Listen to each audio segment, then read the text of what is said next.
Tiga.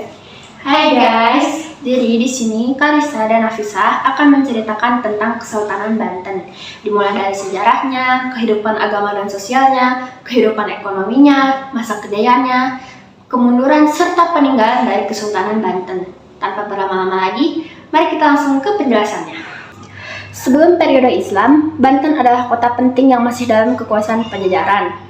Pada awalnya, penguasa Pajajaran bermaksud menjalin kerjasama dengan Portugis untuk membantunya dalam menghadapi orang Islam di Jawa Tengah yang telah mengambil alih kekuasaan dari tangan Raja-Raja Buhan Majapahit. Namun, sebelum Portugis sempat mengambil manfaat dari perjanjian dengan mendirikan pos perdagangan, pelabuhan Banten telah diduduki oleh orang-orang Islam. Sunan Gunung Jati berhasil menguasai Banten pada 1525 sampai 1526 Masehi. Kedatangan Sunan Gunung Jati ke Banten adalah bagian dari misi Sultan Trenggono dari Kerajaan Demak untuk mengusir Portugis dari Nusantara. Setelah berhasil menguasai Banten, Sunan Gunung Jati segera mengambil alih pemerintahan, tetapi tidak mengangkat dirinya sebagai raja. Pada 1552 Masehi, Sunan Gunung Jati kembali ke Cirebon dan menyerahkan Banten kepada putra keduanya, Sultan Maulana Hasanuddin. Setelah menjadi raja, Sultan Maulana Hasanuddin melanjutkan cita-cita ayahnya untuk meluaskan pengaruh Islam di tanah Banten.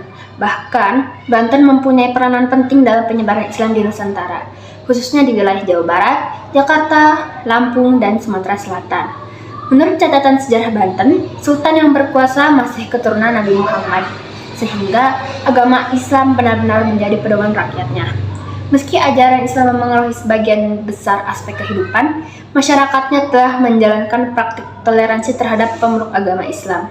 Terlebih lagi, banyak orang India, Arab, Cina, Melayu, dan Jawa yang menetap di Banten.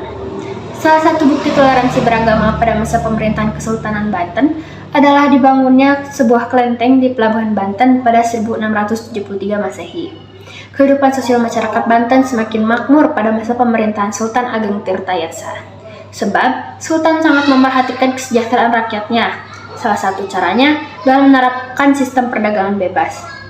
Sebelum menjadi kesultanan, Banten merupakan penghasil rempah-rempah lada yang menjadi komoditas perdagangan.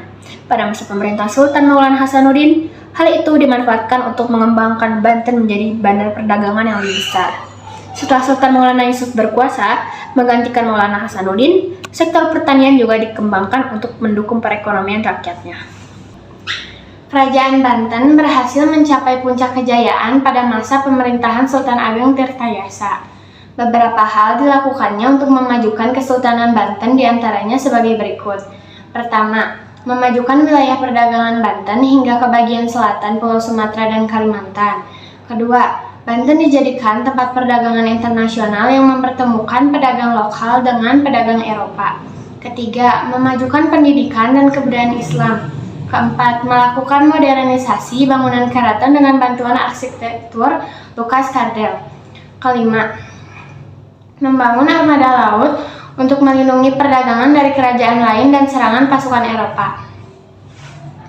Selain itu, Sultan Ageng Tirtayasa dikenal sebagai raja yang gigih menentang pendudukan VOC di Indonesia. Di bawah kekuasaannya, kekuatan politik dan angkatan perang Banten maju pesat. Kegigihan Sultan Ageng Tirtayasa dalam melawan VOC mendorong Belanda melakukan politik adu domba. Politik adu domba ditunjukkan kepada Sultan Ageng Tirtayasa dengan putranya, Sultan Haji, yang kala itu sedang terlibat konflik. Siasat VOC pun berhasil hingga Sultan Haji mau bekerja sama dengan Belanda demi menentukan kekuasaan ayahnya. Pada 1683, Sultan Ageng Tirtayasa ditangkap dan dipenjara sehingga harus menyerahkan kekuasaannya kepada putranya. Penangkapan Sultan Ageng Tirtayasa menjadi tanda berkibarnya kekuasaan VOC di Banten. Meski Sultan Abu Nasar Abdul Qohar atau Sultan Haji diangkat menjadi raja, tetapi pengangkatan tersebut disertai beberapa persyaratan yang tertuang dalam Perjanjian Banten. Sejak saat itu, Kesultanan Banten tidak lagi memiliki kedaulatan dan penderitaan rakyat semakin berat. Dengan kondisi demikian, sangat wajar apabila masa pemerintahan Sultan Haji dan sultan-sultan setelahnya terus diwarnai banyak kerusuhan, pemberontakan, dan kekacauan di segala bidang. Perlawanan rakyat Banten terhadap VOC berlangsung hingga awal abad ke-19.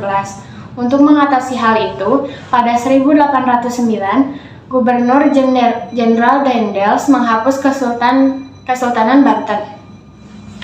Peninggalan Kerajaan Banten: pertama, Masjid Agung Banten; kedua, Masjid Kasunyatan; ketiga, Benteng Keraton Surosowan; keempat, Masjid Pacinan; kelima, Benteng Spelwich.